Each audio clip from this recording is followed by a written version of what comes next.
Hello everyone and welcome to the round 6 trade targets and burning questions video live stream. We'll call it the video, but we're doing it in a live stream form. The content is going to be the exact same, but yeah, life's been busy, so I thought instead of just spending the time recording, editing out my mistakes, uploading, let's just do it live. It's a lot quicker and cleaner that way. You guys can get in the live chat, answer your questions as well. So let me know if you prefer this kind of format. We can proceed with it moving forward. I'm very flexible, and if that's what you guys prefer, then we'll definitely do that.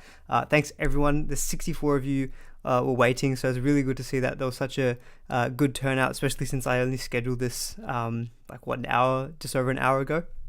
I can see quite a few questions already coming in the chat, which is great. So the way I'm planning to structure this is that I've got different topics that we're going to discuss as per usual. So I think instead of just answering questions and jumping around the place, what I'll do is when we get to a certain section, if you've got questions related to that, that's probably a better time to do it then, because we'll be talking about that topic and it's a little bit more kind of guided in that way. But I'm obviously happy to answer questions throughout as well. So definitely keep them coming in. Obviously you guys can answer amongst yourselves while we're talking. But thanks everyone for joining. Thank you, Alistair, came to the stream. Already got a question in there as well, as has James. David, good to see you, David, as well, in the top 10 of the group. That's fantastic. I haven't checked the full group standings at the moment, but there has been some movement there as well. Lots of questions. A few people saying they're liking the live stream idea, Gazaraki. Sweet. Well, we won't keep spending too long. We'll just get straight into it. Good to see all of you here. I'm really excited to be live streaming. So just a quick update on my team. I realized I haven't been doing this, but I thought maybe people might want to see how I'm going. So I thought I'd start doing that each week. So last couple of weeks have been good. So I've gone up from my pretty bad start. So I'm up to about 12k, is it? No, 13.5k. So still very early on, but it was a good week. So I've been able to nail the captaincy the last couple of weeks with Nico Hines and Pappenhausen, so that's definitely helped out this week with the team. And so I'm not in that many leagues, but I was able to win all my leagues. So got some cash generation, got the team value up about 11.5 mil from the 10 mil. So team's going well. We'll discuss my team as well at the end of the stream when I get into my trade thoughts, although I have posted that already on Twitter. But I thought we won't spend too much time being self-indulgent about my team. Get into the hot topics from the get-go. So I thought Tedesco. Tedesco is probably the biggest talking point this week. I've seen a few people already in the chat saying Teddy to Moses. I've seen people on Twitter and my comments saying Teddy to Taff, free up money, lets me get someone like an IPAP. I saw someone else asking about IPAP. Is Teddy to IPAP via duels a good option? Teddy to Moses to capitalize on the really good fixture this week against the Tigers. Serious captaincy option, Mitchell Moses. Yeah, so it's a big question. I'll be upfront. I'm very conservative, as I've previously mentioned in videos. So I'm in the Teddy hold camp. I did put a poll on Twitter. I'll have a quick look for the results on that while we are chatting here. But I think it was around 68% of people were also in the hold camp versus the sell camp. A few cheeky people did say, I'm in the non-owner camp, so I don't have to worry about it. So I thought, well, that's great. It doesn't really help me out there. But the majority are holding. But obviously there's a lot of talk around selling Tedesco. So one thing I wanted to point out is that Roosters overall have not been very, they're not firing the way that we thought they were at the beginning of the season, right? A part of that is probably due to some injuries. I don't think they've had their best number 9. They were getting Sam Verrills back, which should hopefully help the team out. I think we were lacking Takiaho last week, and I saw something that the Rugby League eye test posted on Twitter, and I read their article. Basically in the games that the Roosters have lost so far this season is when their forwards have not been as dominant and have kind of lost the field position battle. So I'm thinking a lot of the performance can be just tied to the Roosters as a whole and also the forward pack. Now, obviously, we're still seeing someone like Joey Manu absolutely kill it. So it's not completely just on the fact that our forwards aren't doing well. Tedesco has, some blame in that as well. He just seems like he's trying too hard in games. That's my assessment of the eye test. There are times, he does that crab run where he'll just run up and down, sideways down the line, but it doesn't actually break through any tackles. And it's just kind of holding up the whole play. It's not fluid at all. And he had a poor game a couple of weeks ago. I can't remember who it was. Against the Knights, he wasn't that good. Against the Rabbitohs, he wasn't very good. But the week after, he did bounce back pretty well. So for me, because it's the fixture, it's the Warriors at the SCG 2 p.m. on Sunday. The weather looks pretty good. It kind of all ties to Teddy having a bit of a bounce back game. And I have no real immediate trade out options. I mean, Someone like Manu, potentially. Manu could do well. He's done really well the past couple of games, but he has got quite a few tries in there that have definitely boosted up his score. I still think Teddy is the guy. I still think he's the man. So I also got his stats up here because I wanted to do a bit of an analysis as to maybe what's the reason for why his numbers are so much further down. Now, the base isn't actually very different to what's seen in previous seasons. The scoring is definitely down, though. He's just not scoring as many tries. I don't even know if he scored a try yet this season, has he? He had one disallowed against the Knights. I can't even remember if he scored recently. So his scoring is definitely down. He's not getting the tries. The creativity and the evasiveness numbers are also down, which is, it's discouraging because at least the base is there. So you know that in general play, he's doing as he would normally. But when it gets into the attacking side of things, again, ties into the Roosters being very clunky, right? His creativity, so he's not getting the try assists and those sweep plays. The evasiveness, as I mentioned, he's not really getting those clean tackle breaks as he normally does. He's not breaking the line as much. He's just doing more of this kind of crab run, but teams are able to kind of diffuse that a bit easier. So it's a bit discouraging. In my head, the only person who I think I would be comfortable selling Tedesco for is Cleary. So we'll get into a little bit of a discussion later about, when we might want to get on Nathan Cleary. I think Cleary is the only person I might be comfortable selling Tedesco for because he is like just out and out gun. If you're thinking someone like Joey Manu, he historically can be inconsistent. I think he's very expensive now. He's like 655k. You will make some money on him, but I just don't know. I don't feel comfortable doing that because I don't see it as like an absolute banker of a move. Whereas if I'm bringing in Cleary, I'm pretty confident that it's for a reason and it's for a good reason, and that I think that he can be a season keeper. I still think Manu is a decent pickup in your center wing if you can still stretch there. I feel like the ship has somewhat sailed, but if you look at that draw, round 6 till 9, they're pretty good still on paper. Now, Teddy to Taff, I'm not fully sold on that trade. I know it does create a lot of funds, but Taff has only just played the one game now. The Rabbitohs themselves, without Latrell, they haven't looked totally kind of cohesive themselves, right? So for me, I also want to maybe give some time to assess that as well. He is playing fullback. He is goal kicking, which are two big positives for Taff. They do have a very good draw as well. But I just feel like, I know it's a bit of a cop-out because next week, say for example, Tedesco does bad this week, Taff actually kills it. You can say, yes, you're a week behind, maybe the rest of the curve. But for me, if Teddy looks poor again, it looks like he's going to drop even more cash because his break-even is 102. If he does well this week, scores like 85, he won't drop that much in cash. It's not like his break-even is exceedingly high, like 150, 200. And even Taff, he won't go up in price this week either. So the way I'm seeing it is that I kind of want to give it this week with Teddy. I want to see how he looks again this week. If Taff absolutely kills it, and I think I need to do that as a bit of a money-making move, then I might pull the trigger next week. This week, though, I feel like I don't need to necessarily rush into it. Teddy to Hines, I think it's an okay trade, in all honesty. I know I said I only feel comfortable with Cleary, but Hines is also proving himself, I think, to be that kind of a season keeper. The only hesitancy I'd have with Hines is that I think he also has a break-even of about 102, and he's playing the Storm this week. So I think, again, it's a move that you don't have to necessarily even force this week. I saw a couple of people in the chat asking earlier, how's Teddy to Hines? I think overall it's not looking a bad move. This week, though, I don't think you have to do it because Teddy's got such a better game on paper than, say, Nico Hines. Now, Moses, I think, is a great option this week, but I kind of feel like it's if you already have him, because he's 655k now. If you're getting him at like 550, 560, a couple of weeks back, I would have said that, like, for what he's shown, that's an amazing price. But 655k feels quite expensive. I think you do the move knowing that Moses is not going to be your season keeper. You're going to be switching Hines down to fullback, getting in Moses, capitalize on the next 3 games, which we'll get into a little bit later, are fantastic. He's definitely a captaincy option this week.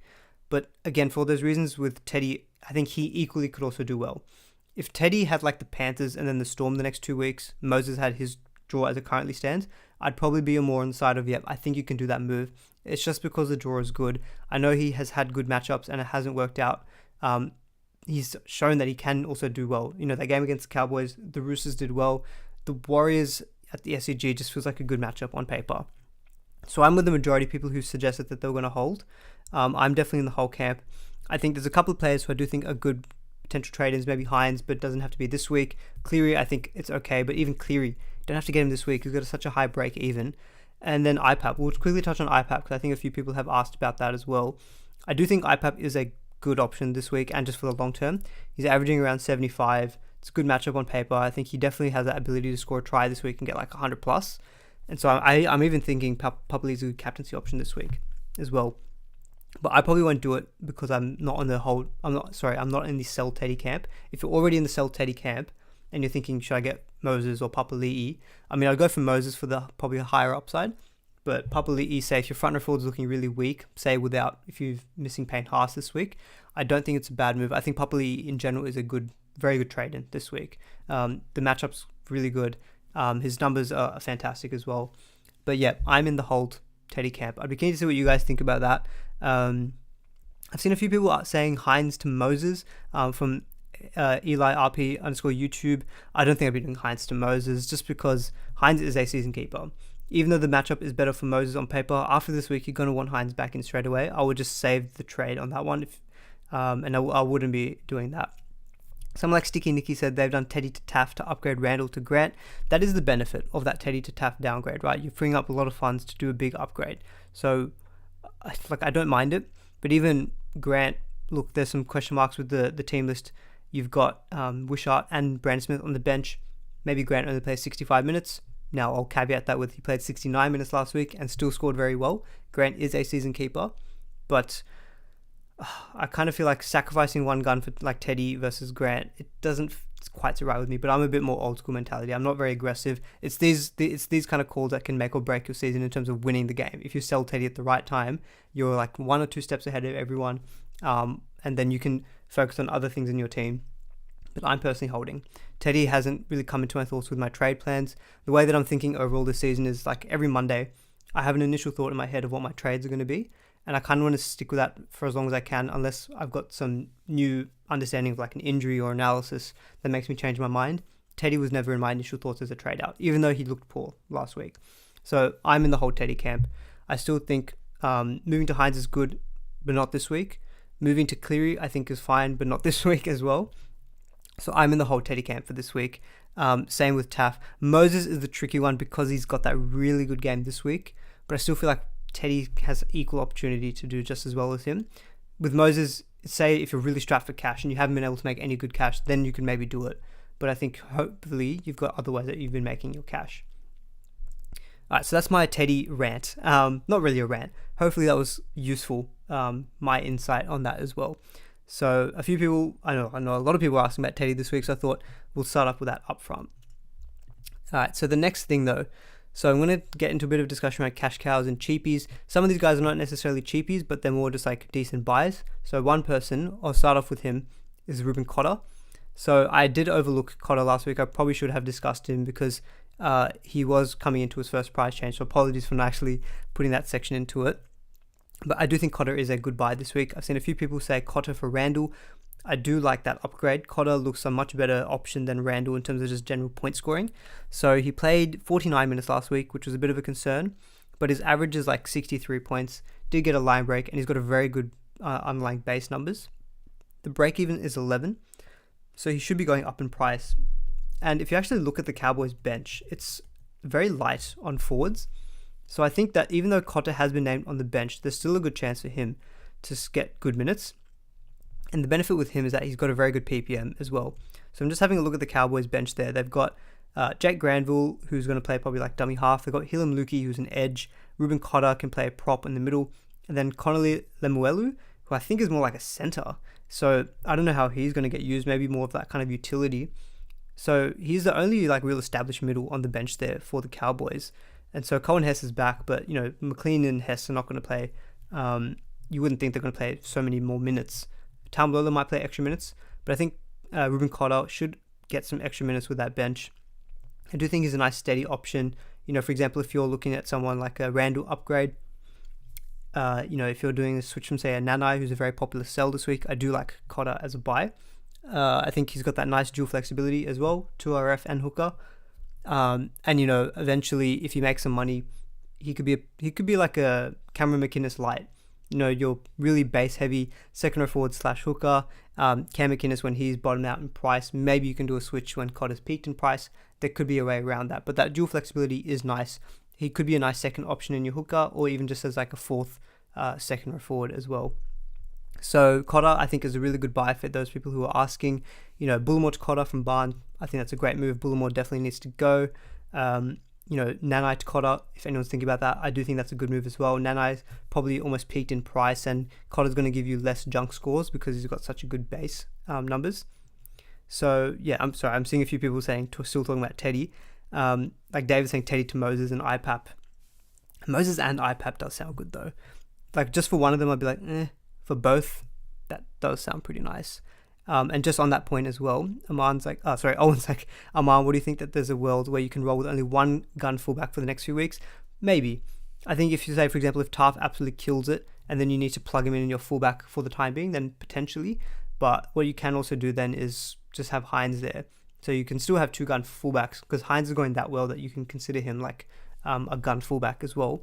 But the benefit is that if you can get him at halfback, you can get Cleary, Hines, and also like a Pappenhausen, Tedesco, or another gun fullback. So my preference is still going to be to run with two gun fullbacks because there's still good depth there. Instead of having Hines as your other fullback, unless you want to go like maybe say like with a Moses Cleary halves combo, that could be one potential way of going about it. I do think in the long term though, we've seen enough stats from the last couple of years that the fullback spot is really, really important. But for the next few weeks, potentially, you could roll the dice. I'm not going to be rolling that dice, though, because I'm a pretty conservative type of player. Jones has a BE of 9. Oh, apologies, sorry, I must have made a mistake there. Well, benefit is I can quickly change that. Thank you guys for pointing that out. So I'll quickly talk about Brodie Jones as well. So I think Jones is an okay buy, definitely not a must buy. He's probably more that guy that I see as like just like a general downgrade. A Nanai to Jones downgrade. If that's funding you something elsewhere in your team, like maybe Sam Walker up to Moses, that's the kind of situation where I think, yes, Brodie Jones is a good trade in, but he's not a must buy. Like he's not actually in my current trade plans at the moment, just because the break even, yes, it's low, but he's not going to probably hurt you. I think he'll probably plot along with like 40s to 50s, which is at his price. Look, he'll make some money. I don't think he's necessarily a must buy, but it's probably a good downgrade option. And thanks guys. Sorry, work's been busy, so I was hoping that everything should be updated, but if there's any errors, definitely let me know and I can fix it live on stream, and then people who are watching the replay can actually see the right things then as well. Jones, I think Cooler kind of fits into the same category. Named in the centres, he's going to play his third game. The break even's -7, so he should make some cash.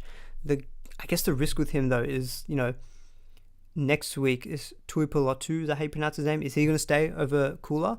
Now, I feel like we've seen that Des prefers Cooler instead of Tuipulotu because he named Cooler ahead of him when Tom Tavoy was out of the squad. So I still think Cooler is ahead in the pecking order.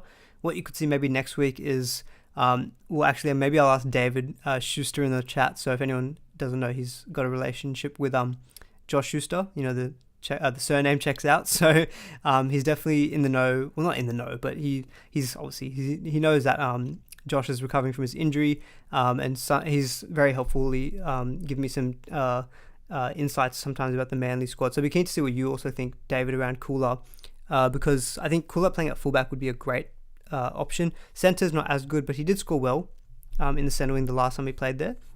So I do think Cooler, similar to Brodie Jones, is a nice downgrade option. You can even play him this week. They've got the Titans, so definitely a game where you can see a lot of points scored. So I'm personally looking at bringing in Cooler this week to free up some funds. So, I've got one of the trade examples there, like Nanai to Jones, Teddy to Taff, question mark. We've kind of already covered that. I could probably also add, like a Hiku. Hiku we'll also discuss in the center wing section as well. I do think Cooler is a decent buy though this week. Brad, has made a good point on Brodie Jones. Fitzgibbon coming back soon. Do you think Jones is a bit more of a risk? Potentially. I heard Fitzgibbon was due back I don't know. I thought it was quite a long-term injury. I'll have a quick look actually just now. Lachlan Fitzgibbon. And the thing with Fitzgibbon is that he just gets straight back into the team, doesn't he? He's got that relationship. So I've got the Newcastle Herald for 3 weeks ago, set to miss at least 8 weeks. So he's, according to that timeline, he's still got maybe 4 or 5 weeks away. So, which I think is enough time for Brodie Jones to still make some decent coin as well. Although that is an outdated article, so potentially if he has recovered quicker, then maybe yes, that gives you a little bit more concern to go with someone like a Brodie Jones, which again maybe is another reason why I don't think he's necessarily a must buy. He's a decent option this week, but there's always that potential risk. Although the Knights have got a pretty thin bench from memory in terms of their edge back rollers, so I think he probably will be a safe 80-minute play, at least for this week. I'm just looking at the bench there. They've got Suaso Su, Leo Thompson, Jacob Saifidi, and Phoenix Crossland. Crossland will be a utility to rotate with Randall. Saifidi and Leo Thompson are both middles, and Suaso Su is also more of a middle player as well. So I do think that probably does mean that, Tyson Frizzell and Brodie Jones are just going to play the full 80. So at least for the next maybe couple of weeks, there's probably a good guarantee of some good minutes there at least. So, look, I'm not going to really discuss Taylor May. The only reason I put him in here is that he's still got a minus 53 break even. If you don't have Taylor May, just buy him. Just buy him. He's a weapon. And he's still going to make a boatload of cash. I think he already went up like 150k. And there's more to come as well. Okay. Sorry, probably should also just mention. So someone said, is Harper out this week, not Parker? Yeah, so Morgan Harper was out with COVID, which is why we're a little bit iffy about what's going to happen next week. You'd expect that Morgan Harper comes back into the team. Does that then mean Kula gets shifted to fullback, Garrick back onto the wing, and Tui Pelotu gets pushed out of the squad? Or maybe Garrick goes back to fullback and Kula stays on the wing. There's a couple of moving parts there, but I think at the price of 175k, it's still a decent downgrade. It's not going to hurt you in terms of you're not trading in someone at like 500k who's a bit of a minutes risk. He's basement dollar, should make some money. And is a good play this week as well against the Titans. So I still think he's overall okay as a trade-in. David, okay, let's see what David's saying. The hot tips from Manly. So he's saying Kula is only playing centre this week. Next week he will start fullback. Harper out because of COVID. Garrick back to the wing. Yeah, so kind of the situation I just mentioned. That's probably what I'm thinking. So yeah, I still think that means, if Kula does get the opportunity to get back to fullback, I think that he's a good buy. So he's still in my trade plans for this week at the moment. Now, Blake Taaffe, I already gave quite a bit of thoughts on him in the previous section with Tedesco. I think he will ultimately be a good purchase. Don't think it has to be this week. The break even is 4. He's not going to rise in price this week. He's only playing his second game. So it gives us another opportunity to still kind of see how he goes with the goal kicking. The fact that he's goal kicking and playing at fullback is a big pluses. So that's why I'm saying I do think that he is a decent trade-in option, but I don't think it's necessarily one that you need to force in this week. So my personal opinion is to wait again for next week. Also, just, who knows, could get injured this week and then all of a sudden you've got a 210k halfback or fullback and you're not able to move him off anywhere. So you can maybe not necessarily have to trade him in this week. I know the Teddy to Taaffe trade is very popular to free up funds, but I've kind of given my overall thoughts on that as well. So we're just looking at some questions in the chat, so I'll have a quick detour there and then we'll get to the next section as well. So Kula or Christian Gazaraki? No, definitely. I think if you're buying one of the two, I would buy Kula. I feel like his job security is a lot more than someone like Tui Pelotu. Arnav, am I crazy to want to trade in Edric Lee? Yeah, I don't think Edric Lee is looking like a purchase. I think the Knights have got a few injuries. I still think their draw is a little bit tough from memory as well. So I'm just going to quickly bring that up on my screen. So the Knights, let's see, it's round 6. So the Knights they've got the Dragons this week, but then it's the Eels and then the Storm. And like from round 9, the Knights do have a good draw, but Edric Lee I would not be considering at this point in time. I don't even know if he's first choice, because whenever Dom Young comes back, I feel like he would just come back into the team as well. Has Billy Smith been dropped or injury? So Sticky, I think it's still injury. Now, originally, the word that I heard from Alan Katzman on Twitter, who's a very in-the-know person at the Sydney Roosters, he was saying that Billy Smith should come back in round 6, but we know Billy Smith has had a lot of injury problems, so I feel like it's maybe something that's flared up or it just hasn't quite recovered in time yet.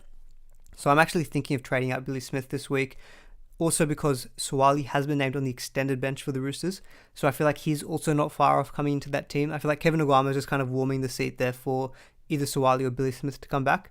That's the reason why I think I don't have very good centre wing depth, as we'll see in my team a little bit later in the live stream.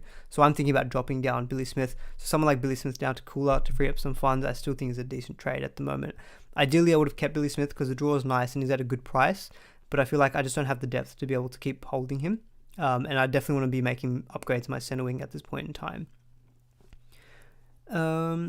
Okay, so I think I can't get to everyone's questions. I'm really happy to see that there's a lot of questions, so I'm just trying to scroll through and pick out ones that are relevant. I should talk finally about Brad Schneider, of course. So Schneider, I've seen a few, I also put it out on Twitter.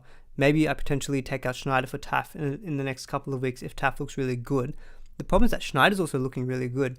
He's still got a low break even. He's averaging 57, and he hasn't really got that many attacking stats. His base numbers are really, really solid.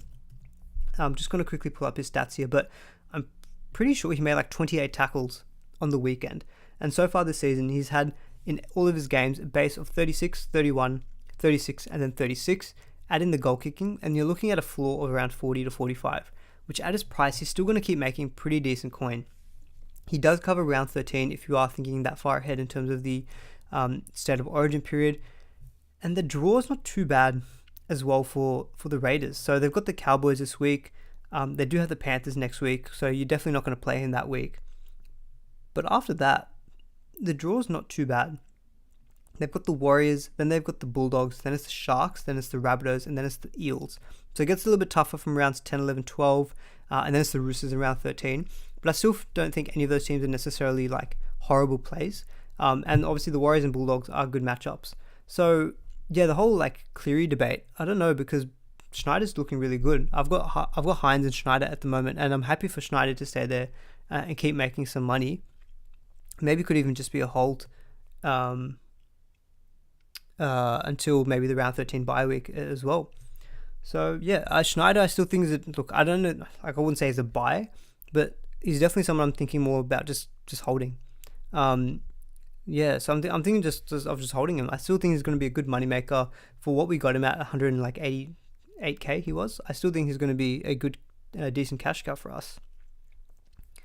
Okay, cool. So let's get to the next section here. So we're going to talk about halfbacks. So I've already kind of spoken about a few of these players. So I've kind of highlighted again here the draw for the Raiders. So that overall it's not too bad. You know, Panthers in round 7 is a bit tough, but then round 11 is decent. But otherwise the rest of the matchups are good. Cleary and Hines. So the thing with Hines, as I highlighted, anyone thinking about doing that Teddy to Hines trade, they do play the Storm away this week. But I think after that, look, Hines is probably someone I would say is close to a must-have. The way that he's going, the draw is nice. Sea Eagles, I think, are still a team that can concede points. Definitely, I think from next week, what I'm going to do is I'm going to reassess these kind of color shadings that I use for teams. This is still the one that I used at the beginning of the season, but I definitely think that we can reassess some of these teams in terms of their difficulty. Like, for example, I don't think the Sea Eagles are necessarily like a lower shade of red. I think you can definitely put them into the kind of mid-tier category. Titans, I think because we tend to look at a game against the Titans for like points, they concede a lot of points. So you can probably put the Titans in that similar category to like the Warriors color shading as well. So that's definitely something I'm going to look at doing, especially in teams like the Sharks, probably could get upgraded as well. So someone like Hines, I still think is a decent buy, but the break-even's 101. That's why I think I don't necessarily know if he's a big trade-in target this week for myself. Well, I already have him, but for anyone who's looking at bringing in Hines this week as well. Taylor saying, Aman, who just ran into your cupboard? Well, hopefully he makes, maybe, I don't know, maybe he runs out and makes an appearance a bit later in the stream. I'm keen to find out. James, so worth jumping from Schneider to Taff next week? Maybe, but I still think if he does well this week, his break-even is going to get lower again. I think he's just going to be a solid option. So I think that one, look, I'll think about it, but I think I'd be keen to see how the points are scored between the two of them this week. CW edits, should you trade Cleary to Taff? Cleary to Taff. Now, Cleary has been very underwhelming. I don't remember what his break-even is, but if it's quite high, then I don't think that's necessarily as bad of a buy. As bad of a sell, just because he's still going to be losing cash if that break-even is high. Let's have a quick look here. He's got a break-even of 71. Yeah, I don't think he's even cracked 65 so far this season. I would be selling Cleary, even though the draw is good. I think it's a bit different to someone like Tedesco. I don't think I'd be holding Cleary. Cleary to Taff, if that's freeing you up money to get like a big upgrade elsewhere, like an IPAP or something, I think I'd pull the trigger on that. Because the thing is that Taff still does have a good fixture this week. At least if you are bringing him in, you can play him this week. It's the Bulldogs at home. So yeah, I think that's a decent move, CW edits. I don't think I'd be too against that. Okay, yeah, so in terms of the halfbacks, I think the main one really is Nico Hines. Sorry, Nico Hines. It's Mitchell Moses. The people who are jumping on Mitchell Moses, it's for the next 3 games, really. Tigers, Knights, who've got injury issues, and then the Cowboys at home. Oh, yeah, it is really tempting. He's got the negative break even as well. So Yeah, I'm seeing, so say James in the chat, he's saying, is it worth upgrading Schneider to Moses? So it's about a 300k price difference. I think Schneider's averaging maybe about 60, 57, 60. Moses is averaging like what, 80, something like that. Let me have a quick look. Sorry, I'm just going to quickly jump on the website. So Moses is averaging 83, and he's got a 95 3-round average. So let's just say total average of 83. So if you're making a switch of Schneider to Moses, you're getting an extra, probably say about 25 points in average, and you're paying about a 300k difference in that. So I'm just doing some quick math. So you're doing 300,000 of price difference over a 25-point average. So it's about $15,000 per point difference in average. Sorry, 12,000 you're paying. I don't know where I'm going with this, but I'm just thinking, is that worth it in my head for the upgrade in average? I do think Schneider's a decent hold. And you're saying if Nico is your other half. You know what? Now that you say that, I don't think it's a horrible idea. Just because you can really ride the price rises of Moses for the next 3 weeks. He should, at this rate, he'll probably make another 100k, get to about 800k. Schneider's probably going to make about the same amount of money in that time frame. You could just go Moses then at that point to Cleary in round 9. Even though Cleary does have his tough matchups start from round 9, Moses could just be a bit of a stepping stone. So yeah, I don't mind that. I don't actually. I'm thinking about it. I don't mind that. I don't think I'm going to do that for my own team because I do think Schneider is still a good moneymaker. So I think you kind of also depends on your trade situation. Like I've used quite a few trades, so I'm kind of thinking about maybe just chilling a bit more on those kind of doing this trade to this guy as a stepping stone to another guy. And yeah, I've just seen that you're saying he's a good stepping stone to Cleary. That's honestly the main benefit as well of Moses, that he's a stepping stone to Cleary. My issue with the thinking around that is if you look at the draw, in round 9, when you're going to switch him, they play each other. And then Cleary's got the Storm, and then he's got the Roosters, and then by then you're thinking, is it almost time for Origin? I'm just thinking out loud, like, does it actually pay to get Cleary in sooner as opposed to, say, keeping Moses for his 3 games? Because I feel like at that point, maybe you might just want to hold Moses. So maybe think about that a little bit more. Potentially, if you are bringing in Moses, because you might not make the switch to Cleary if Cleary keeps continuing at his current rate, although I don't expect that to happen. I've got a Cleary section just coming up as well. But I think, yeah, maybe I'm overthinking it. I think overall it probably is worth bringing in Moses if he's a stepping stone to Cleary. I'm not going to do it though because I still think that Schneider is going to be a decent moneymaker. He's not like he's averaging poorly. He's still pretty good. But if you're fine to do that strategy of, bring in Moses, look, it's a fantastic game this week as well. I'm really jealous of people who do have Moses this week and you say you captain him. Then I do think that's probably not a bad option because Schneider does have the Panthers in round 7 as well. So yeah, no, I don't think that's a horrible move. Maybe I need to think about that a little bit more for my own team. Vaughan is saying Hines to Moses for the 3 weeks, then hop back. No, I don't think I'd be doing that because I think Hines are going to want back in round 7, honestly. I feel like, and he's shown enough that his base as well is also like 50-60. I still think his game against the Storm is not going to do horribly. I wouldn't be doing Hines to Moses. I feel like Schneider to Moses feels okay. Teddy to Moses, oh god. I don't think I'm going to be doing Teddy to Moses. I think I'm just going to go without Moses, but it might just bite me in the backside, I think, because he's doing so well. And just on the screen below me as well, I've just got a few other halfbacks and things that we might want to potentially consider who are a bit more of the pod range. So Dearden, Dearden's been killing it. He's averaging 72, but I think he's already made like 200k. So I don't necessarily think he's going to be a massive trade-in. But maybe don't forget about people like Hughes, Jerome Hughes, this is from the Storm. Cherry Evans, look, Manly still have a decent draw. Cherry Evans without Turbo might just take a bit more of those attacking stats, have a bit more control around the team. He's averaged 66, which is fine for his price.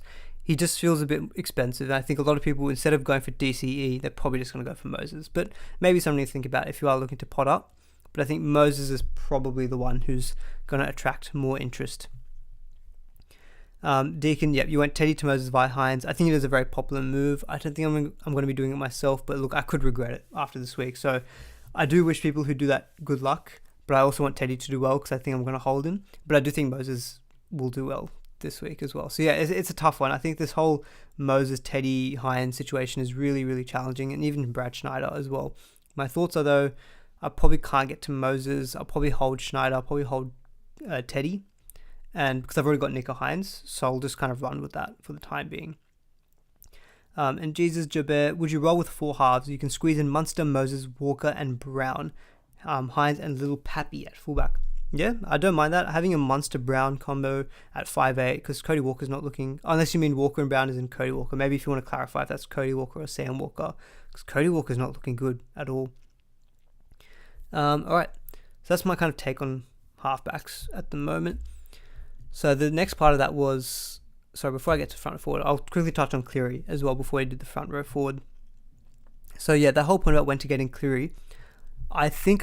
Originally, I was thinking I'll wait till his price to drop more. He's still got a 220 break even, and he didn't score well last week. Like, he scored 57. The base numbers went up though, so if you look at the averages between 2021 and 2022, if you remember from last week, his base average was about 10. It went up to about 23, so it's averaged out to now 16. The distribution of points wise is still similar. He got most of his points from goal kicking last week as well. But I saw good signs out of Cleary. He took the line on a couple of times and looked very close to scoring a couple of tries. So I really do think that Cleary is going to have a big game soon. I think it could even be this week as well, which is why I know I don't think he's a great buy with high break even, but if you've got him, God, I think he's going to do well this week. And then it's the Raiders and then the Titans. So in my head, I'm kind of thinking, could I get to Cleary maybe say in round 8? I'm kind of trying to think of a plan maybe to get round 8. Maybe that might mean selling Tedesco, but I saw some good signs from Cleary. I think he took the line on a couple of times, looked like he was going to score some tries. So we know, obviously, the pedigree of someone like of Cleary. So even though the draw gets tough from round 9, I still think the Eels can leak points. I think the Roosters can leak points. Storm, though, is a tough matchup. But yeah, I'm seeing those games like Titans. You could see the Panthers scoring like 36, 40 points in that one. So yeah, I'm definitely thinking of trying to get in Cleary in round 8. That's kind of the round that I'm thinking of trying to make moves to get there. It might mean selling Tedesco, getting Hines at fullback, but at least it gives me like 1 or 2 weeks to kind of assess the landscape. Maybe make some trades to free up some funds as well. And hopefully in that time, he also has gone down in price as well. Drew Keller, do I think Nguama keeps a spot? No, I don't think so. I think Nguama's not the first choice winger. I think it's like Billy Smith was playing ahead of him, and then Suwali's in the extended reserves, so I do think Suwali is probably ahead of him in the pecking order as well, so I don't think he'll necessarily keep a spot. So I don't think I'd be like buying him just because there's that uncertainty that at any time he could just lose the spot.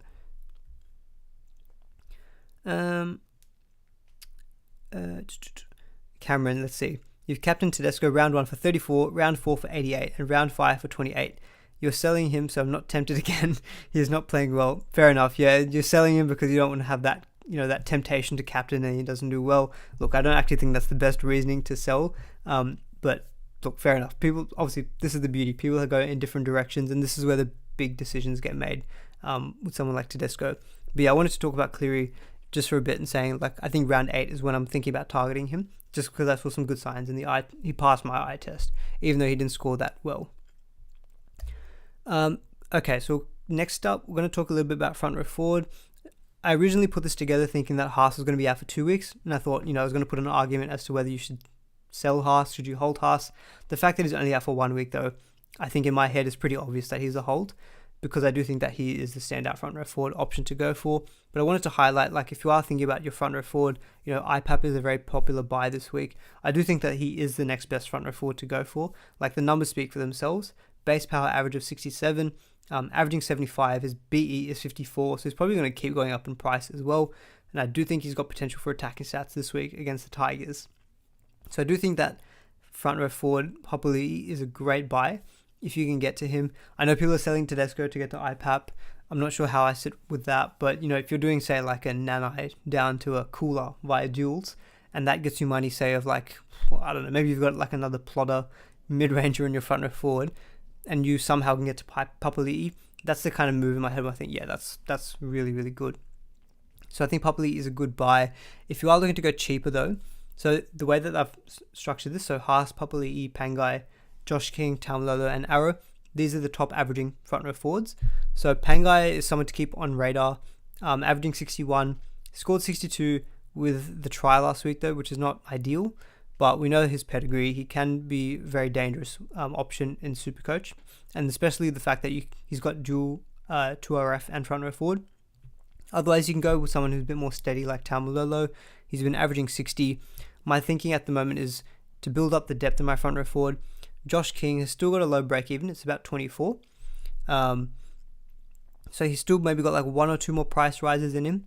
But I'm thinking at some point, I'm going to look to try to convert Josh King into either maybe like a Taumalolo, if I can get the funds, maybe a Papali'i as well.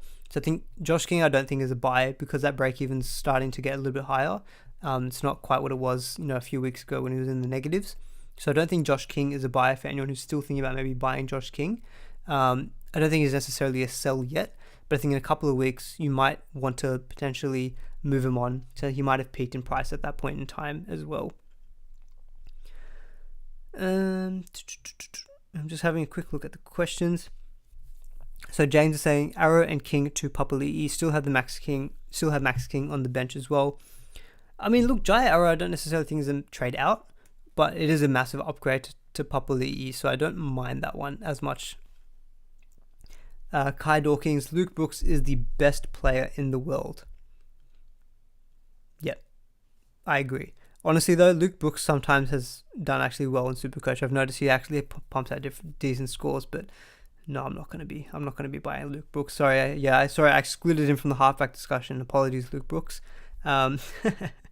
Pablo, hold Aiken. Oh, I don't see why Aiken should be even thought about being sold. He just scored 94 points. He's still in the second row forward. He's pumping out good base of like 50. There's no way I'd be considering trading Aiken. He's definitely a hold for mine. His BE is 72. Can you clarify whose BE is 72 just so I can double check my numbers? I mentioned I put this kind of quickly together. So also a lot of these BE numbers sometimes I get from NRL SuperCoach Stats, and sometimes they don't quite match up with the actual website. So sometimes they can look a little bit different. But yeah, let me know whose BE was 72 and I can double check because yeah, there could be some errors in my slides here at the moment. But yeah, quick discussion about front row forward. I do think that Haas is a hold this week. Papali'i, I think he's going to be hitting big minutes as well still. So I think, yeah, he's still a fantastic option. Alrighty. So next up, we're going to talk about centre wing. So a few people I think were asking about Hiku a little bit earlier. I also own Peter Hiku. Very frustrating. Fell into the trap. Bought him in a couple of weeks ago.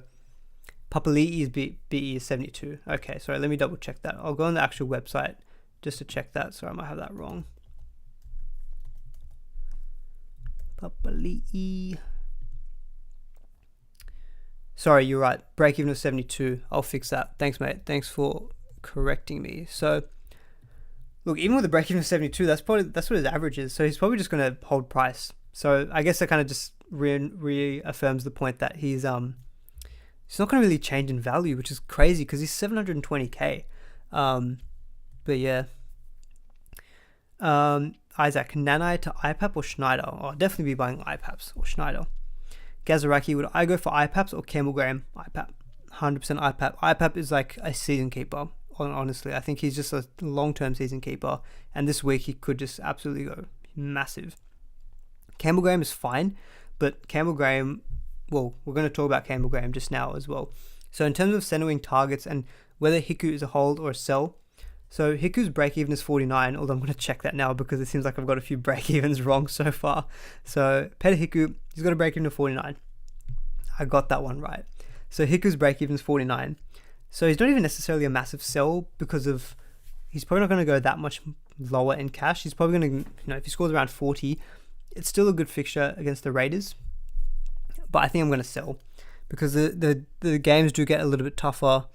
Well, not really. They've got the Storm in round 11. Then they've got the Eels in round 8. So there's a couple of tough matchups. But yeah, I think as a sell, it's pretty frustrating. So someone like a Cooler could be a nice downgrade. Now, in terms of my centre wing targets, this is kind of like obviously an ideal, set of 7 centre wings that you could have. Now, budget-wise, we're not going to be able to get to all of these guys. But like Targo and May are just no-brainers in my opinion. While they're both in the team, you stick them in there and don't think about it anymore. I still think there's some value in going with a Roosters backline player. Say, for example, if you're someone who is selling Tedesco, you still might want some piece of the Roosters backline. So maybe you go with a Manu instead, averaging 75, a low break even. But I do think he's a little bit inconsistent, and he's around 650k now, so it's pretty expensive. I'm personally looking at targeting guys actually like Lomax and Campbell Graham this week, just because they're a little bit cheaper at 530k. They're still averaging pretty solid, and Graham in particular has got a very nice draw coming up. Lomax, his draw's kind of mixed, but he's been averaging like 61 points and is seemingly doing nothing. So Lomax is someone I'm very interested in. Gagai I've still got there, but I don't necessarily think he's a massive trade-in option because he's got a pretty expensive price as well, and the break-even's high at 104. Coates, I think I've seen a few people think about selling Coates. I don't think Coates is a sell because I think last week showed you what he can do. 15 points. He has very low base, but the weeks prior showed that what he can do. He's very involved in the attack. He can get those attacking stats. I would say in a 10-game stretch, he's probably going to score a try in like 7 or 8 out of those. So I feel like 70 or 80% of the time from Coates, you're probably going to get 50 scores with a try. And then you might have 1 or 2 games where he goes really low. And then amongst that, you're probably going to get a couple of games where he's going to go massive, score a double and get you 80 plus points. So I think overall Coates is probably going to hover around that 55 average. Like the average of 52 is kind of what we saw from Josh Adokar when he was at the Storm. So yeah, I think Coates is fine. I don't think Coates is necessarily a sell. Above him, I've got both Fermor and Aitken. Now Fermor was a bit disappointing last week, but the reason I've got these two is that they're kind of that, in terms of a structure, they're like that second forward who's available in the centre wing. So I think being able to lock in one of those just kind of gives you a bit more solidity in your centre wing. So say, for example, that person who asked earlier about is Aitken a hold? I definitely think Aitken's a hold. I don't think he's a buy, just because I don't think he quite has the upside. I know last week he scored well, but he hasn't shown that upside consistently enough, I think, to consider him as a buy. But I think he's a very good hold. Meat Wagons, you're captaining Taylor May this week. So we'll get into vice captaincy and captaincy a little bit later in the live stream as well. Taylor may or may not feature there. James, Coates beat ES 38. Yep, I think the reason that's different is because I think I got these ones from the NRL SuperCoach Stats. So they are going to vary just a little bit. Yeah. Someone's thoughts on Marcelo Montoya as a pod. Nah, mate. He's gone for 4 weeks, so we can't consider Montoya. I think there's a bit of a cheeky ask for Montoya there. Warriors may smash the Roosters, but Montoya is not going to be part of that. James, buy, sell, hold for Jack Bird. Jack Bird doesn't really seem to interest me that much. I think he scored quite a few tries at the beginning. I mean, his scores aren't awful, and you can get him in your centre wing as well, like 57, 59, 66. I think he's a hold. He's not giving you awful scores, and I think you can get him at your centre wing. I think I'd hold Jack Bird, even though he's not my favourite. I'd probably just hold him. Lomax, yeah. So my main debate this week is Lomax or Campbell Graham, because I can get to either of these two this week with my planned trades, but I'm just thinking which one of the two is better to go for this week, or do I even need to get them this week and instead hold off for another week? Graham's break-even is lower, so he's going to go up a little bit more in cash. I think he's about 10k more expensive than Lomax at the moment. Like, Rabbitohs do have the draw, so that's something that's appealing to me. But then I look at Lomax and I'm just like, Lomax has scored 1 try this season. Campbell Graham has scored 3. So Campbell Graham's had like an extra 34 points in tries alone. Lomax obviously goal kicks, but the Dragons haven't necessarily been a free-flowing team. But Lomax's average is just still only 2 points less than Campbell Graham. And Lomax had that one game where he got a sin bin and he had minus 22 in negative points, and that was in round 2 against the Panthers. He scored 50 points against the Panthers with a sin bin, although he did score the try as well. But I'm looking at Lomax, 70, 50, 65, 57, 62, Like, what has he done? Honestly, I don't know what he's done. He's managed to go up in price to 535k. BE is around 57 according to NRL SuperCoach Stats as well. Now, I don't think the draw is awful for the Dragons. Now, them as a team have been pretty unconvincing, but he's got these decent scores despite them looking pretty poor. He's got the Knights at home, which I think is a good game. He's got the Roosters next week in the Anzac Day clash, and we know that the Dragons always fire up that match, so I feel like that's not too bad. Then he's got the Tigers, which is obviously a good match, and that's at home. He does have Melbourne away in round 9, which does suck. But then it's the Titans, the Warriors, and then the Bulldogs. And then it's the bye. So I feel like his draw, apart from the Melbourne game, nothing really concerns me there. Now, I mean, Campbell Graham, obviously the Souths, we know, have a fantastic draw as well. They've got the Bulldogs, then the Tigers, then Manly. Then it's the Broncos, Warriors, Raiders, Tigers again. Then it's the bye. So you definitely say that Campbell Graham has got the better draw. But when I look at Campbell Graham's scores when he doesn't score a try, he scored 60 with 44 in base, which is fantastic. But then he scored 30 in base, and that's it. In the games with a try, he scored 78, 72, 74. So I think you can bank on the fact that with that draw, he can do well. And I think it seems as though the Rabbitohs are not as dependent on the left side as they were in previous years. I think Ilias has definitely helped. So I think that Campbell Graham should benefit a little bit more than, say, in previous years. Yeah, so Lomax obviously goal kicks, so yeah, definitely does help in boosting up his scores. And he does love an error. He is one of the leading error makers I've seen in the past couple of seasons. So Lomax does concede a lot of errors, but still seems to score pretty well. So yeah, for me, I'm actually leaning towards Lomax instead of Campbell Graham, which is weird because Campbell Graham's actually got the better draw and he's more of a pod. Vaughan is saying, stay off Graham, he's my pod. Mate, don't worry, he's being talked about enough people that he might not be a pod for that much longer. But yeah, I'm kind of just thinking Lomax. I don't know why. I have no idea why. Maybe it's just a gut call. I'm just thinking Lomax. I wanted him in the preseason, I didn't get him in my team, so I'm just thinking maybe I just get him now. So Lomax is someone I'm definitely thinking. Mr. Tickles is saying Graham is better. South have a great draw. Yeah, I think it's a very, in my head, it's a 50-50 call. Some people might say that Graham's a better option. But yeah, my gut's saying Lomax. So that's where I'm sitting at the moment in terms of my next centre wing option that I want to get in. I just want to lock in a bit more of a safe option. So I'm thinking Lomax or Graham to come in for myself. I'll answer a couple of questions before we get to the next section. So I have some water.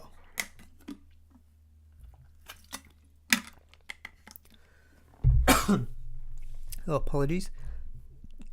Yeah, Lomax makes so many errors and still gets good points. I know. It's the goal kicking. It seems to make up for it. So let me just get on some questions. IPAP or Cam Murray? Oh, I think I'd go IPAP. I think he's just gonna be safer. Like Murray, what did he score last week? He scored 56 in 65 minutes with a base of 46. Now I do note though that he should have got that try, which would have added a line breaker try, 27 points. So he then would have scored like 80 plus, and we could be having a different conversation.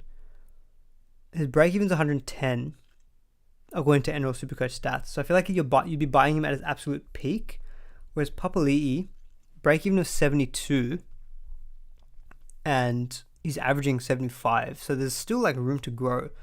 His base is just ridiculous. 48, 55, 66, 52, 60.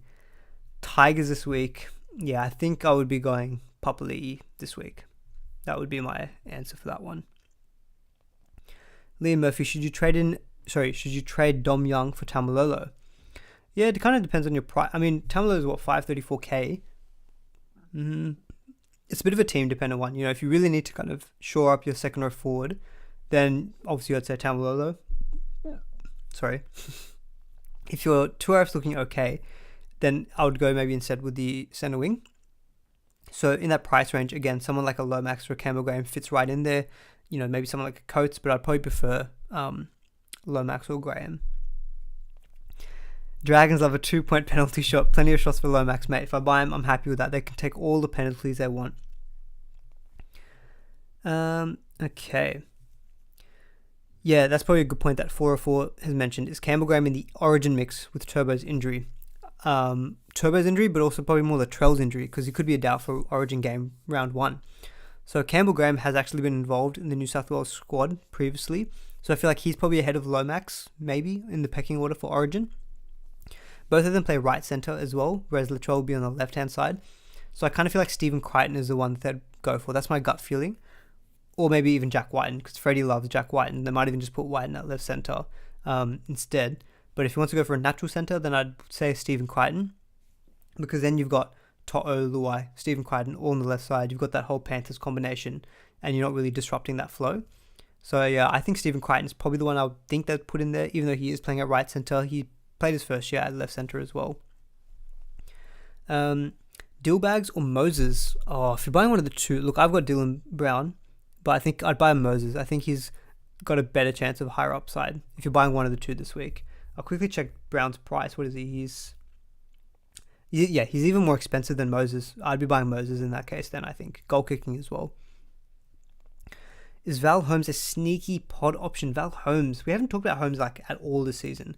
I think it's just because he's been playing at centre wing. Like, he has looked good in spurts, but he's still thrown in some junk games. Like, he's got 16, 49 and 31, but he has got a 75 and 106. The goal kicking does help, but he's still 586k, and I feel like I'd rather target someone like a Graham who's cheaper, or Lomax who's cheaper, or even maybe a Tupou who's around the same price. He could be a pod, but he's not for me. Alright, let's go to the next section. I won't spend too much time on this one actually. So Grant or Cook, I was expecting more questions actually about okay, sorry. I can actually see Leader H. Just got here. Grant or Cook? Well, funny you may ask that, because we're just going to talk about that right now as well. So, look, my opinion is Grant is the one that you want. Like, I love Grant.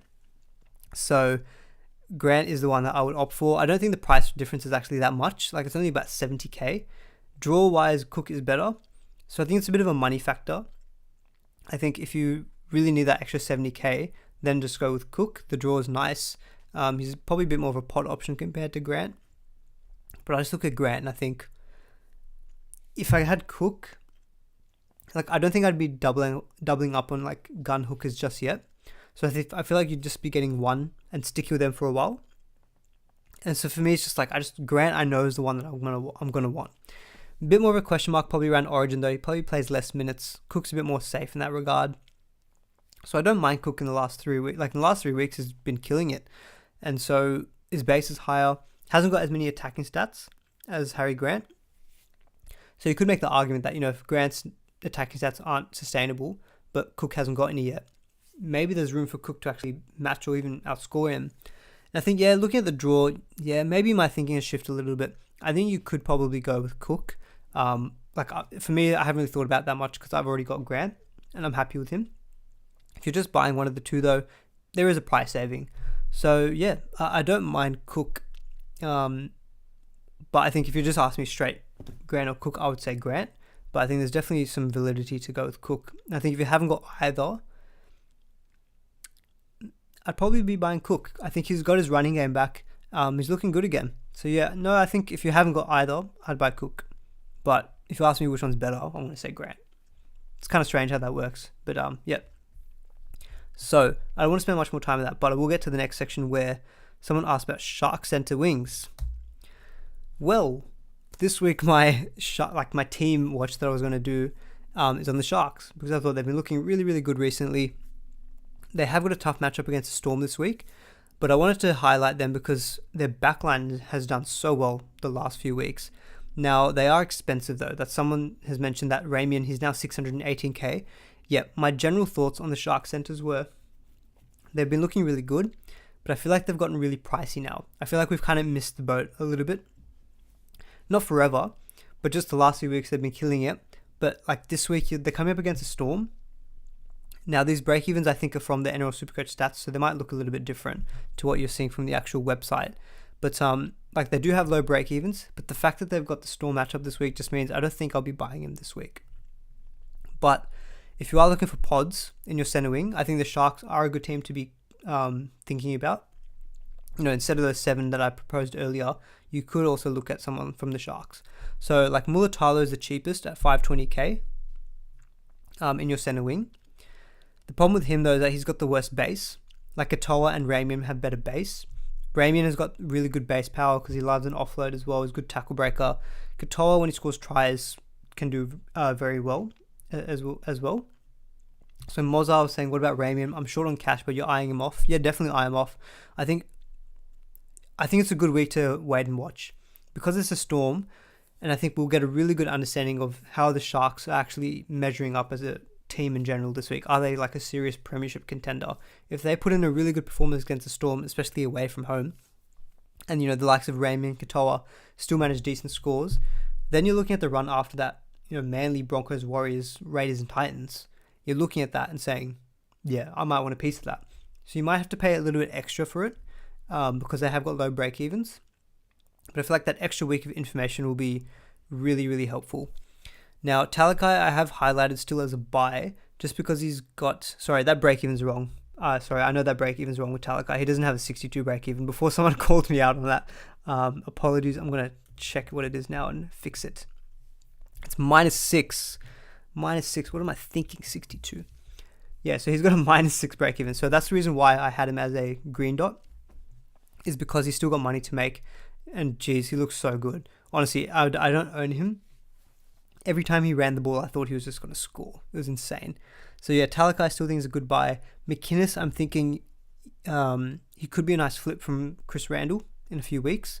Just because McInnes is still being named on the bench. His minutes were inflated a bit last week because Teague Woolton got the HIA. So I'm not yet ready to invest in McInnes because he's still not starting. But definitely someone, again, I'm just continuing to watch because break even of 43, averaging 41. So you're kind of getting a feeling that he's starting to bottom out a little bit in price. I'm just hoping it continues and he gets even cheaper because Cam McInnes, who's a base monster, if we can get him for super cheap, then I'm all over that. But yeah, so Nico Hines still is a good buy. Kai's asking, is Brayley a sell? So Brayley he had a good few weeks. Given the fact that he's got the Storm this week and he's up to what? He's 501k. Like if you can find another 100k, yeah, he's got 32 last week. And remember, that's going to be in his rolling average now for longer. According to NRL SuperCoach Stats, he's got a break even of 77. So yes, I do think that he is a sell. I think that if you can get him to Cook or Grant, I would be doing that move. He's had a few good weeks, but he may have peaked in price now. Kai, it's 39 yet, so I probably should have mentioned at the top that the break evens, some of them are coming from NRL SuperCoach Stats. Hi, what should I do if I don't have Hines? My current fullbacks are Pappenhausen and Tedesco, halfbacks Moses and Ilias. I'd be holding because Hines has got a high break even and he's versing the Storm, so I would be waiting this week on Hines, but I still have him as a buy. Probably should have prefaced it's a buy next week, but I would be holding with your current fullback and halfback situation, and maybe next week, maybe just do Teddy to Hines next week. Cool. So that's that. So we'll take a quick look at top trade ins and outs, then we'll get into captaincy, then I'll get into my team, and then I'll wrap up the stream. There's a little poem for you guys because I've already gone for over an hour. So top trade outs. Look, I've tried to cover all of these guys already, so I won't spend too much time on this one. But yeah, Nanai, I think to sell. Tedesco. Tedesco's the second most traded out, 5,000 trade outs. That kind of just makes me want to hold him and just... Oh, look, we'll discuss captaincy in a bit as well.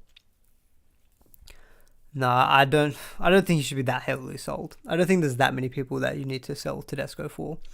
Bullimore, I think, to sell. That's a very easy one. It's not even playing anymore. Coates, I don't think, is to sell. I kind of mentioned that earlier. Dom Young injured is a sell. Payne Haas, like 3,000 people have traded at Haas. As someone mentioned, Meat Wagons is mentioned in the chat.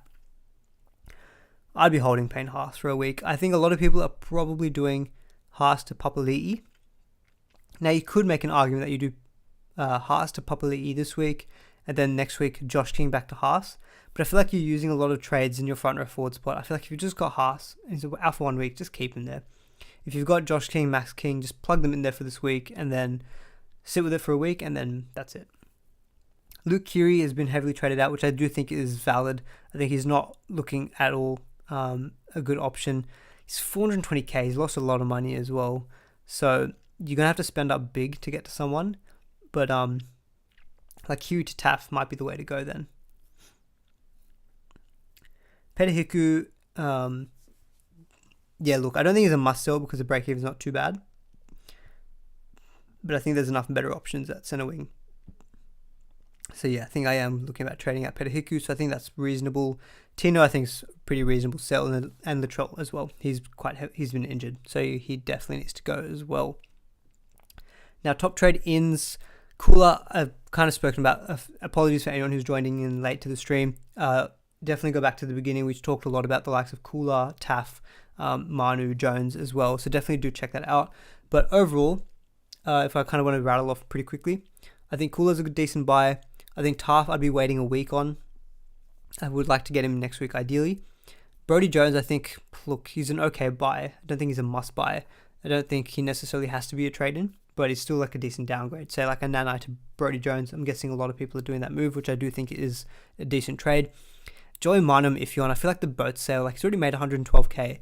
You're paying 650k for him. You want him, like at 650k, you want him to be a season keeper averaging like 65, 70 points, which I think he can average 65. Can he average 70 over the season? I'm not sure, but he does look good. He basically carried the Roosters to the win last week.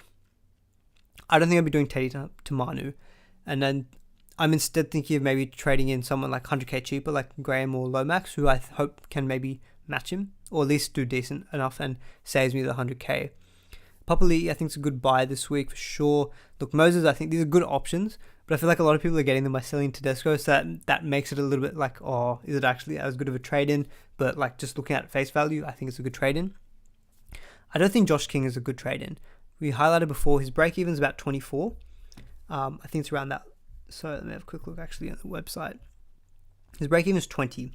So he'll still make some money this week. But I feel like the bulk of his cash gen has been made. Like he's already made 200k. I don't think he's going to make enough more money to warrant a trade-in. So I definitely don't agree with that one. Grant, I think, is a very good buy. So you can kind of see from the market that more people are still buying Harry Grant compared to Cook. So maybe if you are in 50-50 call, maybe Cook is a bit of a pod. So maybe that's the way that you want to go if you are looking to go a bit of a pod move there. Drew, anyone under 400k front row forward? Geez, that just sounds like a bit of a wasteland. I would just be buying Max King. Honestly, if you don't have Max King, he's 317k, averaging like 48. I would just go Max King. But yeah, I don't think it's an area that's going to be very fruitful in terms of options. So yeah, I'm thinking maybe just Max King. Nicholas, I like the idea of Wilton to Cotter, kick out to Jones. No, I wouldn't be trading at kick out. They've got the Broncos this week. He didn't score well last week, but he could have scored a try at the very end of the game. So he was very close to a decent score. So I wouldn't be doing kick out to Jones, but I think Wilton to Cotter, I do like that as a move. And then you're rounding out the top 10. We've got Cotter and Taylor May. I do think that, Taylor May, like if you haven't got him, buy him. And yeah, Cotter, I do think is a good buy as well. Even coming off the bench. I spoke about him a little bit earlier in the stream as well. All right, so I apologize for the time. I've been taking longer than I thought. I've just noticed something, so 1 second. Captains, didn't even talk about captains yet. Slide on. Okay, so we're getting into captaincy discussion now. Captaincy is really tough this week. So I've actually got Schneider as a bit of a VC option at the moment, just because he's got the Cowboys at home. So I think if you're really struggling for a VC this week, then Schneider could be an option, but it just means that you can't then captain someone like a Cleary or a Hines. Now, I don't think Hines is necessarily a great captain option because it's a Storm. I try to avoid that if I can. So instead, what I'm actually looking at is vice captaining a Panthers player against the Broncos. So I'm actually thinking of Taylor May, vice captain. So yeah, I'm thinking of a Taylor May vice captain on the Friday. Just on the wing there, he's averaging like 96 points. I think he could do extremely well there. So yeah, Taylor May is currently my vice captain at the moment. Now, in terms of captain options, definitely you can target the Roosters game against the Warriors. Definitely you can target the Eels game. Now, I've got some names here, but obviously this list is not exhaustive. Like, for example, I've got Pappenhausen there. Main reason I've got him as the main captain option is because he goal kicks.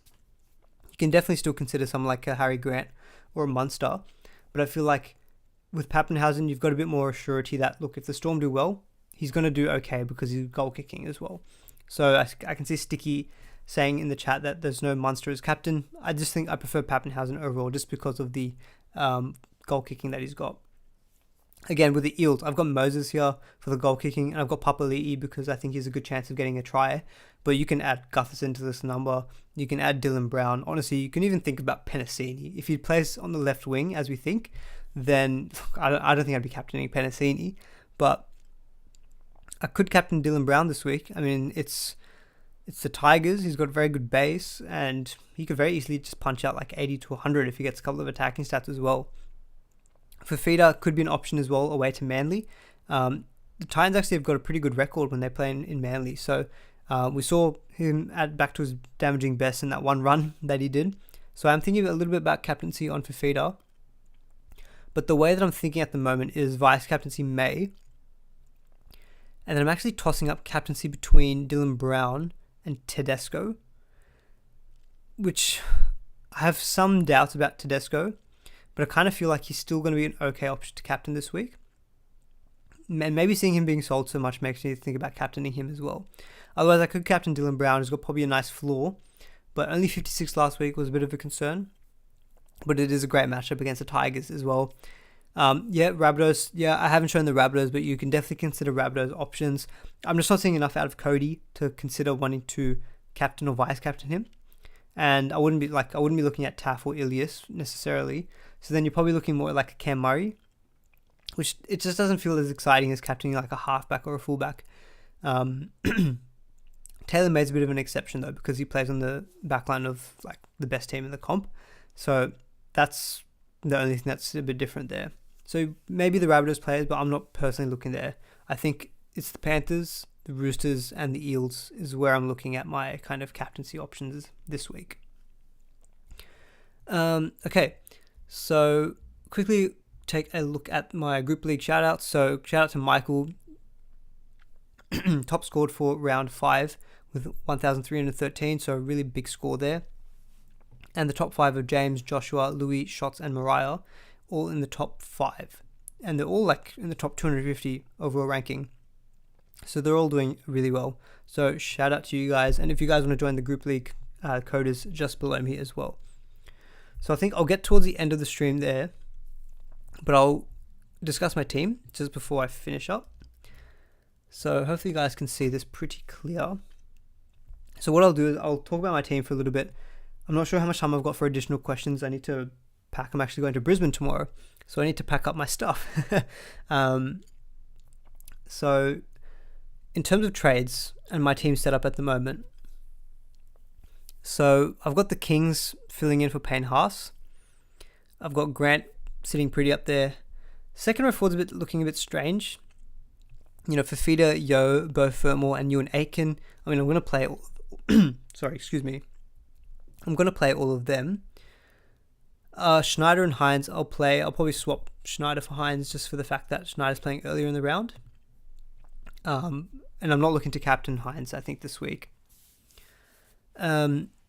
So I've got at the moment bust on Dylan Brown, which is... I'm not 100% sure about it. Part of me thinks maybe Tedesco. The problem is that Tedesco has thrown up these junk scores, and I'm just a little bit afraid of getting a junk score out of him. Whereas Dylan Brown hasn't really thrown up a junk score yet. You know, his lowest was 40 when he was playing on the when he got shifted to centre. Otherwise, it was 68, 131, 105, 156.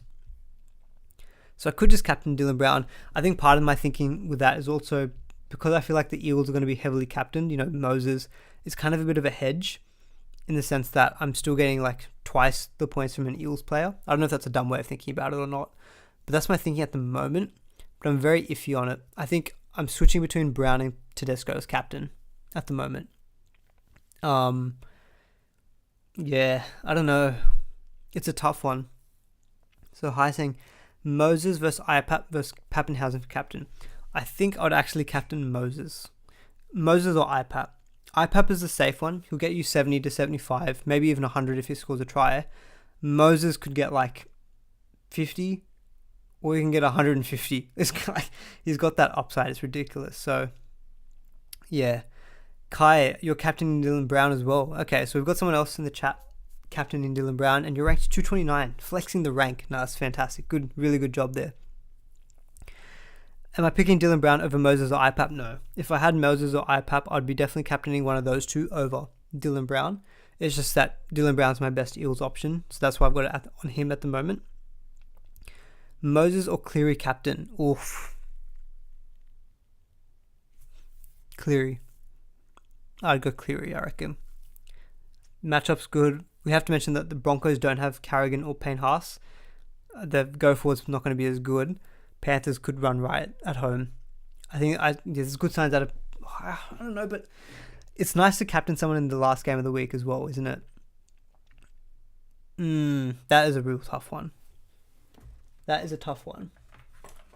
I'm going to let the coin decide. I've done this in previous streams before as well. So heads is Moses, tails is Cleary. That was a bad coin toss. Sorry, let me do that again. So heads was Moses. Alright, sorry, I made just a stupid noise. Alright, flipped it. It's tails. So according to the coin, you have to captain Cleary. But yeah, enough ranting. Let me get onto my trade thoughts. So what I'm thinking at the moment is, I'm fine with the fullbacks. I'm fine with my halves, barring not having Moses or Cleary, but I can live with that for this week. I'm going to hold Payne Haas. Second forward's fine at the moment. It's a centre wing though. Like Cobbo, I'm not going to play against the Panthers. Valea's injured. Billy Smith is injured, and I don't think I want to hold on to him for much longer, just because I think Swali might take his spot back soon. And then there's Tedesco in my starting. I don't love it. So I'm thinking about making moves at centre wing this week. I feel like for my team, that's the area I want to try to upgrade. So what my thoughts were at the moment were, there's a couple of things I was thinking about. So I could do Hiku to Jones, potentially by swapping Aiken, and just get in someone like a Brodie Jones. So say if I filter by Newcastle, like I could do that, and that frees up like 188k. And then what I can do is Billy Smith to a 480k centre wing, but there's not really many options there at that price range. Like if you sort of my averages there, like I don't know, I could buy back Tony Staggs. Should I buy back Staggs? No way. I'm not doing it against the Panthers this week. And as I said, Brodie Jones, I'm not sure how like interesting I see that as a move. So what I'm thinking about instead is doing Tedesco out for Cooler. Frees up more funds as well. So let me just bring in Cooler there. And I could just play Cooler this week, and I could just save the other trade. But the problem is that if there's any late outs, I'd have to play Cobbo then, and I'm not sure about that. Even Cooler has his own risk as well. Billy Smith makes a Storm or Panthers VC loop easy. That's true, but I'm not really thinking about it so much with the looping standpoint, to be honest. I'm thinking about just setting up the team as well. Cobbo to Cooler, nah. Cobbo, what has it got a break even of 20? So Cobbo could actually start making some money now. So I'm kind of thinking, look, if Staggs is going to continue playing like how he did on the weekend, Cobbo might benefit. So I'm thinking I'll just keep Cobbo. But Tedesco, just because his value's higher, I'm thinking I'll make more value out of taking him out instead. Cameron, you sold Billy Smith for Fermor the week everyone got Hiku. Yeah, I wish I did that as well. But anyway, that's my first trade thought, is Hiku for Cooler. Now what I could do with that, 288k, like I could maybe upgrade front row forward, but there's not really options I'm seeing there. Like I can't get to Papali in one move without taking out Haas, which I don't really want to do. Chris Randall at 288k, 616. I mean, I could afford Cook, but I don't think he's necessarily who I want to be bringing in and doubling up on the gun hookers. So I'll probably at 582k, and that gives me a nice dual position player. He's got a decent average, and that leaves me like 150k in the bank. And just to answer your question, Jesus, I've only used the one trade boost so far. So this is what I'm thinking at the moment as one of the options, bringing in Cotter. And and that kind of makes my second row forward a bit stronger. Having Cotter in there, centre wing's a bit stronger because I've now got you and Aiken to plug in there as well. Or instead of going with Cotter, what I can do is go with one of Lomax or Campbell Graham. So you can see Campbell Graham, I can afford that with 56k in the bank there. And then that means I'm now getting like one of those kind of more premium centre wings in there. And then I'm going to have like Taylor-May, Targo, Penasini and Graham as my four main centre wings. So I guess it comes down to a question of Cotter versus Lomax versus Campbell Graham. So that's kind of the debate I'm thinking in my head. It seems attractive to go with the centre wing instead. They feel a bit more poddish. I don't know. Like if I did that, my centre wing is Lomax, Targo, May, Penasini, which is fine. And then I've still got Cooler and Cobbo. So I feel like my centre wing looks a little bit stronger than having Billy Smith just not play there. Second row forward is fine. Like Aiken and Yo and Fafito are doing okay enough. Like they can hold the fort there. It's just my centre wing I needed to upgrade.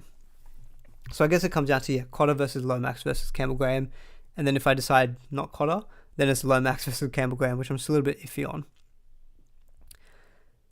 They are a little bit more expensive, but they do also probably have that upside, as someone, I think Vaughan is saying. So he's saying that Cotter's a semi-risky money grab. The other is a decent points with similar dollar upside. Yeah, I'm not even seeing it for like cash purposes. It's purely for points.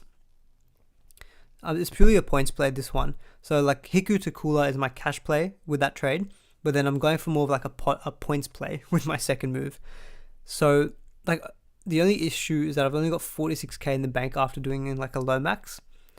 And then if I want to get in something like a Cleary next in round 8, the funds wise will be tight. So that's when I might have to think about downgrading something like a Josh King to a cheap front row forward. So yeah, that's currently what I'm thinking at the moment though with my trade plans. So be keen to see what you guys think. Billy Smith and Hiku out for Kula and Lomax strengthens up my centre wing. I just need to have a bit more of a think about Lomax versus Campbell Graham. I think it seemed like the majority preferred Campbell Graham. He's a bit more of a pod as well.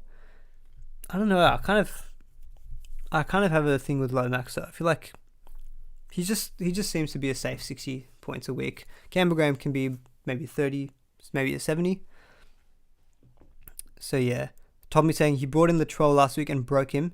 Now you're bringing in Campbell Graham, so watch out, mate. Maybe I'll stick with Lomax then in that case. But yeah, that's what I'm thinking with my team at the moment. So let's just say for demonstration purposes, I do those moves. Then my team would just be set up like this. I'd probably play Cooler this week actually, given that he's got a good matchup against Titans. So in terms of my reserves, I actually have a bit of a selection dilemma now because I'm definitely playing Penasini against the Tigers. Maybe I don't play one of Ilias or Schneider. Schneider's got Cowboys, Ilias has got Bulldogs. I'd maybe just take it off Ilias, I think, and play Cooler instead. Because Cooler against the Titans, I think, could do well there. Schneider to Moses. Can I even afford that? So let me just undo the changes. So, undo changes. Confirm.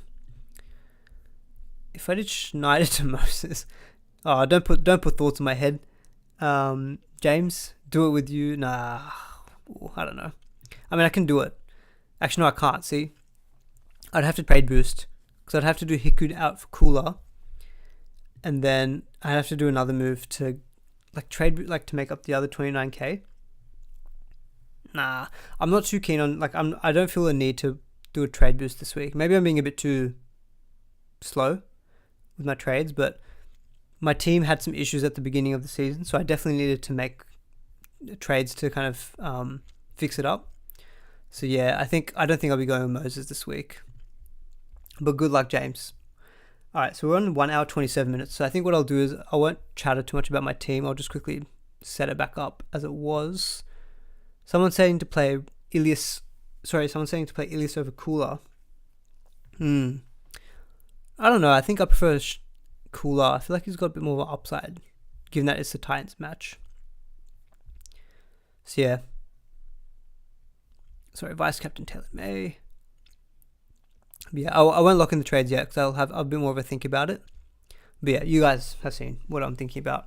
So I think I'll get close to wrapping up the stream there. Obviously, give the stream a like if you guys enjoyed it. I've gone for longer than I anticipated. I have to do some work actually after this as well.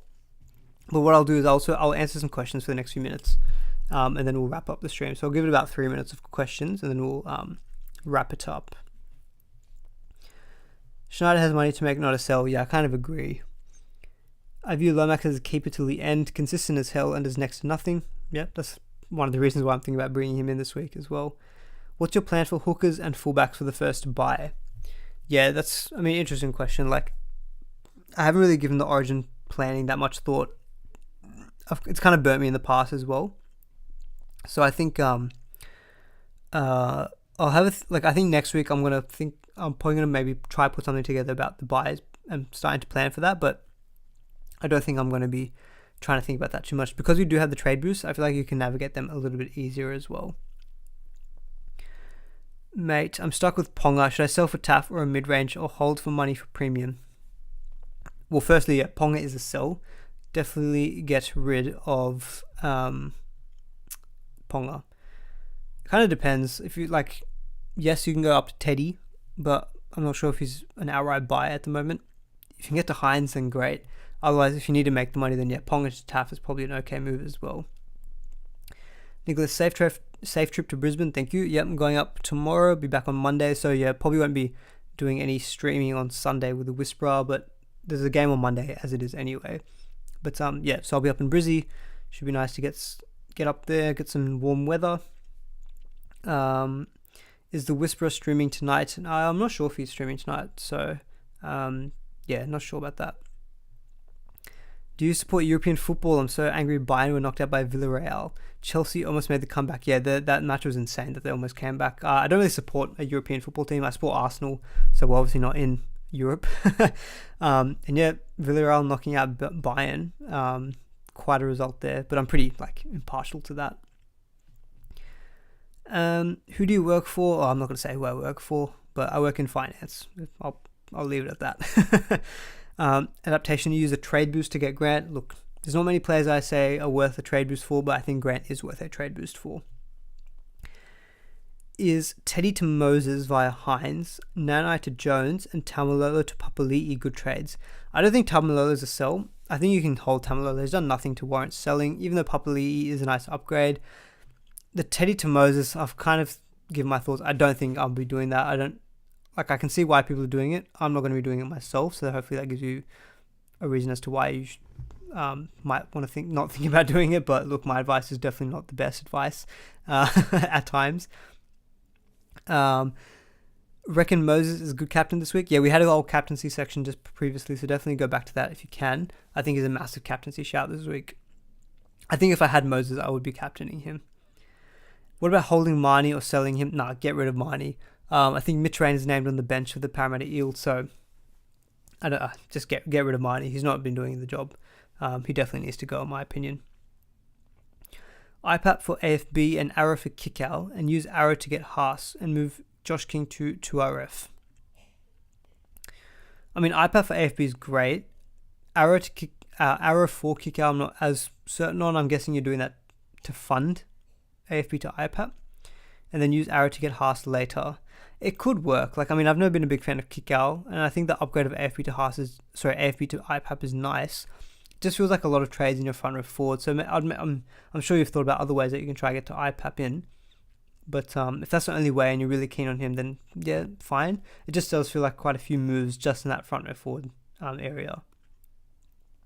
Sorry, man, what do you do for work? Okay, yeah, fair enough. So yeah, I work in finance. So it's been a bit busy recently. So I'm not going to Brisbane for work, but yeah, it's been really busy recently. So can get busy at times, but it's nice to just take a bit of a break and chat some SuperCoach.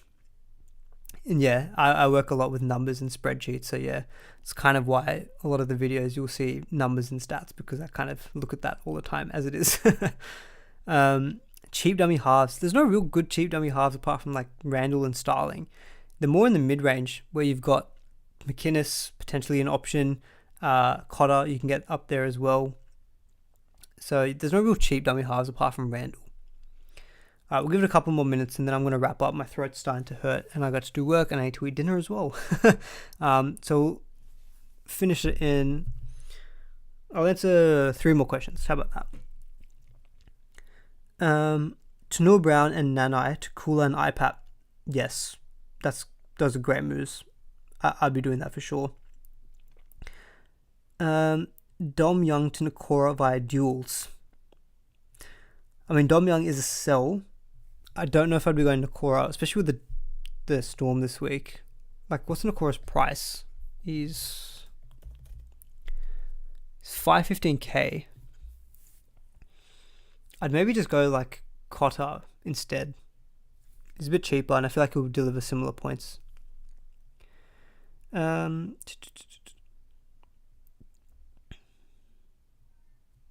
Would you go for the points and get IPAP in, or would you trade out Amon and get Cooler in first? Noting you have Hiku, Billy Smith and Vallejo, so the center wing is weak. Yeah, definitely I'll do the Amon trade, because I think you kind of just want to focus on the weak link. Points are great, but you want to make sure that your other parts of your team are not like lacking.